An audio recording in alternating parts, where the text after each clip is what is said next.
Според последните пресметки, К15 изнесува 10.700 денари, а треба да се исплати до крајот на годинава. Но председателот на Организација на работодавачи на Македонија, Ангел Димитров, најавува дека со измени на колективниот договор кои ги договараат заедно со Сојузот на синдикати на Македонија, ќе се предвидат мерливи критериуми со кои некои фирми само годинава нема да го исплатат регресот. Најниската сума што компаниите оваа година треба да им ја исплатат на своите вработени како регрес за годишен одмор се искачи на 10.700 денари. Растот на К15 го предизвика зголемувањето на просечната нето плата во државата и покрај кризата предизвикана од COVID-19.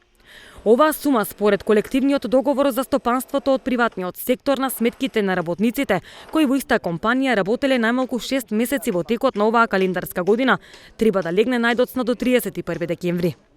Фирмите кои нема да го исплатат регресот ризикуваат да бидат казнети.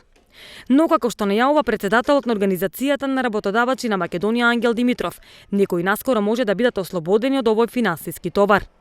Тој информира дека во тек се преговори со Сојузот на синдикатите на Македонија за измени на колективниот договор, со кој само оваа година, поради кризата предизвикана од пандемијата, би им се дозволило некои фирми воопшто да не го исплатат регресот.